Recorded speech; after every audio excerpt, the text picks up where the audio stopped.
یا جو مدینے میں بدعتی کو پناہ دے، مطلب بلائے رکھے، اس کی بات لوگوں تک سنائے، پہنچائے، پروپوگیشن کرے، چونکہ ایک زمانے میں لوگوں نے اسلام کو بدنام کرنے کی ساری حرکتیں کی ہے یاد.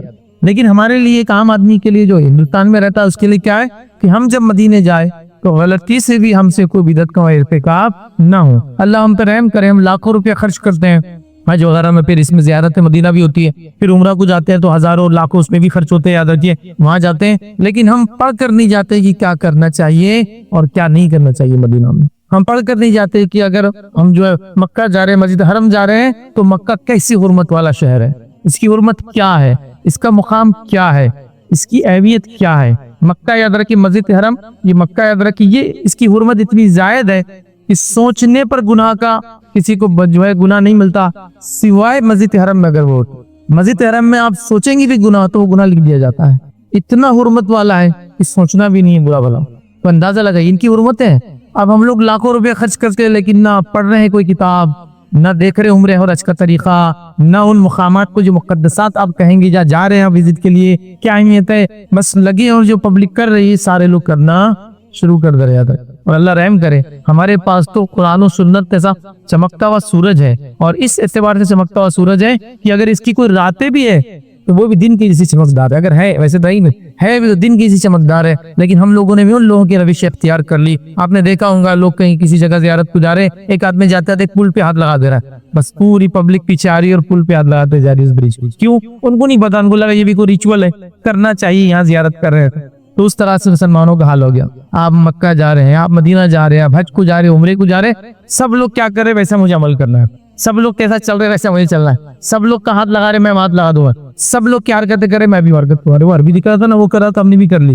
ارے طریقہ سیکھ کے جاؤ کسی عربی اور کسی اجمی سے. آپ کو دیکھ کر حج اور عمرہ نہیں کرنا ہے. ان مقامات پر جاؤ تو ان کی حرمتیں کیا ہے، کون سی چیزیں ان کی حرمتوں کو باقی رکھتی ہے، کون سی چیزیں ان حرمتوں کو پامال کر دیتی ہے. جیسا مکہ حرم ہے ویسے اللہ کے رسول نے کہا مدینے کو میں حرم ڈکلیئر کرتا ہوں. جیسا اللہ نے مکے کو حرم ڈکلیئر کیا، مدینہ بھی حرمت والا ہے. اس کی حرمت کے پورے آپ کو نشانات ملیں گے. یہاں سے حرم شروع ہوتا ہے، ابتدائے حرم، مطلب یہ حرمت والا ہے. بہت ساری حلال چیزیں بھی یہاں منع ہے کرنا، یہ مانا ہوتا ہے. ٹھیک ہے، وہ حرم ہے یہاں تک، مطلب وہ چیزیں جو حلال ہے عام جگہ یہاں نہیں کرنا، اس وجہ سے حرم کہا جا رہا ہے. بہت سے لوگ سوچتے ہیں مسجد حرام کیوں نام ہے؟ حرام اس لیے کہ بہت ساری عمومی چیزیں جو آپ جگہ عام جگہ کر سکتے یہاں نہیں ہوں گی. تو بہرحال سمجھنا ہے تو بدعت کرنا. اب بہت سے لوگ مدینہ جا رہے ہیں، نہ جانے کتنی عجیب و غریب بدعات کر رہے ہیں مدینے کے اندر، اور وہاں اللہ کی لعنت، فرشتوں کی لعنت، نہ نفلی عمل قبول ہوگا نہ فرضی عمل قبول ہوگا. کیوں ایسا رسک لے رہے ہیں بھائی؟ پڑھیے، تعلیم حاصل کیجیے. کیونکہ میں نے دیکھا ہے کوئی مدینہ جا رہا ہے تو آپ نے دیکھا نہیں، لیکن جب ہم چھوٹے تھے تو ہم نے دیکھا لوگ مدینے سے آتے اور مٹی کی سے چھوٹی چھوٹی گولیاں لے کر آتے، پتہ نہیں کہاں سے کھود کے لاتے ہو مدینہ سے، اور وہ کھلائی جاتی تھی. بولے یہ کھا کے شفا ہے. نبی اکرم صلی اللہ علیہ وسلم کا واقعہ آتا ہے کہ ایک شخص آیا، اس کا کان کٹ گیا، جو بھی جنگ ہوئی تھی، جو بھی حالت، جب وہ آیا تو آپ نے مٹی اٹھائی اور اٹھا کر کان پہ مل دیا پکڑ کر. وہ صحابی کہتے ہیں میرا کان بالکل صحیح سلامت، خون نکلنا بند، سب بالکل کیور ہو گیا. یہ معجزہ تھا، کھا کے شفا. گولیاں لاتے تھے اور اس کو پانی سے اسے نگل جاتے تھے. مدینے کی کھجور ہے تو وہ کھجور بھی کھانا ہے، کھجور کی گٹلی بھی کھاتے تھے کاٹ کے سروتے سے. دیکھا ہوگا آپ نے بہرحال کیا ہے مطلب ہے، یہ مطلب حد ہو گئی، حد ہو گئی. تو بہرحال سمجھنا بے حد ضروری ہے. تو کوئی بدعت کا ارتکاب مدینہ جا کے کر لے وہ اپنے اعمال کو برباد کرا ہے. زیارت مسجد نبوی تو ایک طرف رہ جائیں گے، اس کا ثواب یہ گناہ لے کر آئیں گے. تو لہٰذا ہم جب ان جگہوں پہ جائے، خاص طور سے 3 جگہوں کی زیارت ہم کر سکتے ہیں اجر کی نیت سے گھر سے نکل سکتے ہیں. وہ کون سی 3 جگہ ہے؟ مسجد حرم، مسجد نبوی، مسجد اقصی. یہ 3 جگہوں کا آپ قصد کر کے نکل سکتے ہیں زیارت کی نیت سے، اجر کی نیت سے. اس کے علاوہ نہیں ہے اور کوئی جگہ پھر. تو بہرحال آپ جا سکتے ہیں. تو جب یہاں جائے تو یہ کیسے حرم ہے، یہ کیسے مقدس ہے، وہ جاننا ضروری ہے. تو بہرحال مدینے میں یہ حرکت ہم سے نہ ہو، اس کا خاص خیال رکھیں. اور کوئی مدینے میں رہتا ہے تو کسی بدعتی کو پناہ نہ دے. بہرحال رہتے نہیں ہے تو بہرحال اس کی تفصیلات میں جانا بھی اتنا میں مناسب نہیں سمجھتا ہوں. ہاں، یہ تیسرے وہ لوگ جن کے لیے فرشتے بد دعا کرتے، یاد رکھیے وہ لوگ ہیں، یاد رکھیے جو اپنے باپ کے جگہ دوسرے کو اپنا باپ بتاتے ہیں یا اس کا نام لگاتے ہیں. حدیث کے اندر ویسے غلام کے لیے بھی لفظ ہے اور انسان کے لیے بھی ایک غلام، لیکن اب چونکہ غلامی نہیں تو اس کی تفصیلات میں جا کے فائدہ نہیں. حدیث میں دونوں کے الفاظ ہیں. چونکہ اس زمانے میں غلامی تھی اور غلام بھی اہل بیت میں کاؤنٹ ہوتے تھے تو ان کا بھی کاؤنٹ تھا اپنے مالک کا نام لو. تو غلام بھی کسی دوسرے مالک کا نام نہیں لے سکتا تھا، اسی طرح ایک شخص اپنے باپ کے علاوہ کسی کا نام نہیں لے سکتا. آئیے اللہ کے رسول صلی اللہ علیہ وسلم کیا فرماتے ہیں، صحیح مسلم کی روایت آپ نے فرمایا کہا اور جس نے اپنے باپ کے سوا کسی اور کی طرف جو ہے اپنی جو انتساب مطلب نسبت انتساب کیا یا اپنے مالکوں کو چھوڑ کر، یہ غلام کے لیے مالکوں کو چھوڑ کر کسی اور کی طرف اپنی نسبت کی، اور یہاں غلام سے مراد یہ نوکر نہیں ہوتا ہے، ادھر غلامی الگ چیز ہوتی ہے، نوکری الگ چیز ہوتی ہے، غلام خریدے اور بیچے جاتے، آج کی نوکر اس میں شامل نہیں ہے، تو اپنی نسبت کی، اس پر اللہ تعالیٰ کی، فرشتوں کی، سب لوگوں کی لعنت ہے، قیامت کے دن اللہ تعالیٰ اس کی نہ کوئی فرضی عبادت قبول کرے گا نہ نفلی عبادت قبول کرے گا۔ تو اپنے باپ کے نام کے علاوہ کسی اور کا نام لگانا، تب آپ بول سکتے ہیں ایسا کون کرے گا، لیکن لوگ دنیا کے چند فائدوں کے لیے ایسا کرتے بھی ہیں۔ میں فلاں جائیداد ہے، اگر باپ کا نام بدل لوں گا تو وہ جائیداد میں میری بھی انٹری ہو جاتی ہے نا، پرانی جائیداد، بادشاہوں کی جائیداد، نعوذ باللہ وہ جائیداد کو ثابت کرنے کے لیے یہ تک ثابت کر دے رہے کہ بادشاہ سلامت ہمارے بستی آئے تھے تو ایک رات ہماری دادی کے ساتھ رہتے اور چلے گئے تھے، شادی نہیں ہوئی تھی، لیکن اس وجہ سے ہم کو بھی ملتی ہے جائیداد، معلوم تو نام ڈالے جا رہے، سرنیم بدلو، باپ کا نام بدلو، فلاں چیز بدلو، چونکہ اس کے بینیفٹس۔ نبی کریم صلی اللہ علیہ وسلم جو اپنے باپ کا نام بدلے، اور وہ محرت تھی کہ بھائی اس کا خاندان ہی صحیح نہیں میرے باپ کا، لہٰذا دوسرے کو نسبت کر دو، اس کی نسبت کریں گے تو پھر سرنیم بھی اس کا آ جاتا ہے، تو یہ غلط چیز، کیونکہ ان کے پاس بھی اونچ نیچ کا بڑا تصور تھا، خاندانی جو ہوتا ہے وہ مجھے انڈیا کے ماحول میں آپ کو سمجھانے کی ضرورت نہیں، اونچ نیچ کیا ہوتی ہے، سب سے انتے اور سب سمجھتے ہیں، کتنا اس سے افیکٹ ہوتا ہے، کھانے پینے، اٹھنے بیٹھنے، شادی بیاہ، مرنے، چھونے تک ہوتا ہے کہ کسی کو ہاتھ لگا سکتے اور کسی کو نہیں سن سکتے اور نہیں سن سکتے، ان میں تھا تو یہ اپنے باپ کا نام بدل دیتے، اس سے کیا بینیفٹ ملتا تھا، یہ ساری چیزیں، تو بہرحال یہ نہیں کرنا چاہتے۔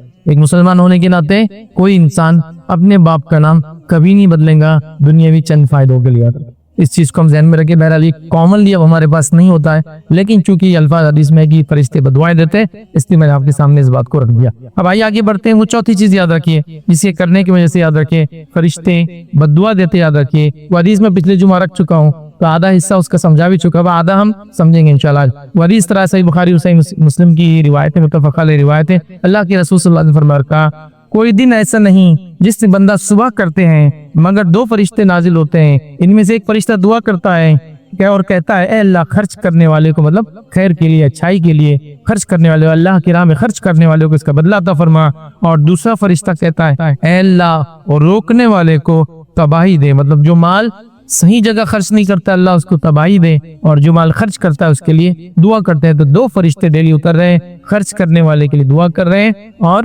جو روک کے رکھتا اللہ کی راہ میں مال نہیں خرچ کرتا، جہاں خرچ کرنا وہاں نہیں کرتا، اس کے لیے بد دعا کرتے یاد رکھ۔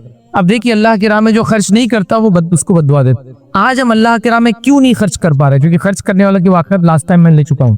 آج ہم اللہ کی راہ میں کیوں نہیں خرچ کر پا رہے ہیں اور ہم بھی اس بد دعا کے مستحق ہو رہے ہیں؟ میں یہ نہیں کہہ رہا ہوں کہ ہم غربت کی وجہ سے خرچ نہیں کر پا رہے، ہم لوگ مس مینجمنٹ آف فنڈز کی وجہ سے خرچ نہیں کر پا رہے، کیونکہ جہاں خرچ نہیں کرنا وہاں خرچ کر رہے ہیں، اتنا زیادہ خرچ کر رہے ہیں کہ جہاں خرچ کرنا چاہیے اس کے لیے پیسہ ہی نہیں بچ رہا ہے۔ جیسا کہ ہم نے پیسے کو جمع کیا تو پیسے کا صحیح کام ہے، سب سے پہلا کام ہے بچوں کی تعلیم تربیت میں لگے، اس کے بعد دوسرا اس کا کام ہے کہ اچھا رزق کھانے پینے میں لگے تاکہ انسان جسمانی طور سے گروتھ کرے، پھر اس کے بعد تعلیمی طور سے سب سے پہلے ہو، اور اس کے علاوہ وہ تمام حلال جگہوں پر، اور خاص طور سے پھر اس کے بعد بچ جائے تو کہاں خرچ کرنا، حدیث سے موجود بھی ہے۔ اللہ کے رسول صلی اللہ علیہ وسلم کے پاس ایک شخص آیا، کہا اللہ کے رسول صلی اللہ علیہ وسلم میرے پاس 1 درہم ہے، کہاں خرچ کروں؟